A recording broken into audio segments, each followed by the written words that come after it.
Challenge नहीं किया था, हमने तो पार्टी बनने की दरख्वास्त दी थी और इस हद तक दी थी कि अगर हमारी कोई ऑब्जर्वेशंस हैं जिसके ऊपर हम मज़ीद कोई बात करना चाहते थे, लेकिन वो उस वक्त की बात थी। उसके बाद काफ़ी इवेंट्स हो गए, तो अब उन ऑब्जर्वेशंस की या उन वो बयान करने की वो ज़रूरत नहीं रही। हमने कभी जजमेंट को चैलेंज नहीं किया। सर, एक ये धरना हुआ है, दूसरा ये कि डी चौक पे एक धरना दिया था, उस पर भी इमरान खान पे सवालात उठ रहे हैं कि उन्होंने उस वक्त की एस्टेब्लिशमेंट की मदद से किया। तो आप क्या इस हवाले से भी कोई तहकीकात का मुतालबा अगर कोई कर रहा है तो आप इसको एग्री करेंगे कि ऐसे धरनों पे?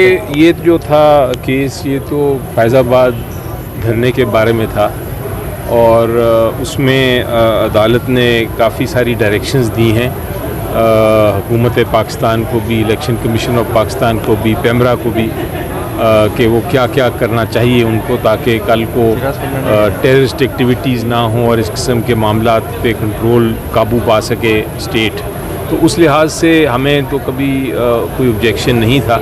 ये होना चाहिए जो इक़दामात डायरेक्शंस दिए हुए हैं और अब देखना ये है कि ये इम्प्लीमेंट करने की जो रिपोर्ट है, हुकूमत ने क्या काम किया इसको इम्प्लीमेंट करने के लिए, उस रिपोर्ट मांगी है। मेरा ख्याल है 27 या 28 अक्टूबर को अदालत ने उन हुकूमत से और इलेक्शन कमीशन से, तो रिपोर्ट देख के फिर देखेंगे, हम फैसला करेंगे कि क्या आगे मज़ीद ज़रूरत है इस पे कार्रवाई करने की कि नहीं। और अदालत भी फिर फैसला करेगा 2 को, 1 तारीख को, कि क्या मज़ीद रिक्वायरमेंट्स हैं इम्प्लीमेंटेशन के लिहाज से। अगर फैज़ हमीद के ख़िलाफ़ अगर वो उसमें है भी है उनका कि उन्होंने किस तरह सिग्नेचर भी किया, स्टेट से हटकर भी उस वहाँ पे एग्रीमेंट्स हुए, उनके ख़िलाफ़ अगर कोई एक्शन का कहा जाता है तो आप भी एग्री करेंगे फैज़ हमीद के ख़िलाफ़ एक्शन होना चाहिए? देखिए, हमारा एक सवाल फैज़ हमीद के हवाले से ये भी लीजिएगा, क्योंकि अफसर आला मुस्तफ़ा पेमरा के चेयरमैन थे, उन्होंने भी गुज़िश्ता रोज़ भी ये कहा है कि उस वक्त हमारे तरफ से जब हम चैनलों को बंद करते थे जो उनकी कवरेज दे रहे थे धरना वालों की, तो उस वक्त बाकायदा फैज़ हमीद ऊपर से रिस्ट्रिक्शन देकर बाकायदा वो चैनलों में चलवाते थे तमाम चीज़ों को।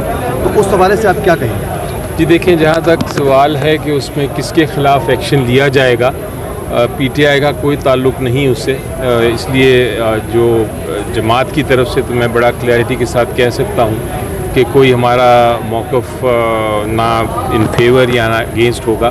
जो भी कानून कहता है उसके तहत जिसके ख़िलाफ़ भी कार्रवाई होनी है बेशक हो।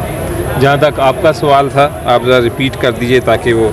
सर, अफसर आला मुस्तफ़ा पेमरा के चेयरमैन थे, उनकी जानिब से ये कहा गया है कि जिस वक्त 92 इसकी कवरेज कर रहा था दीगर चैनल्स करने वालों की, हम जब उसको बंद करते थे तो इंस्ट्रक्शन ऊपर से मिलिट्री एस्टेब्लिशमेंट की जानिब से ये आते थे कि फौरी तौर पर ये चैनल को आप खोलें या तो फिर सब चैनलों को बंद करें।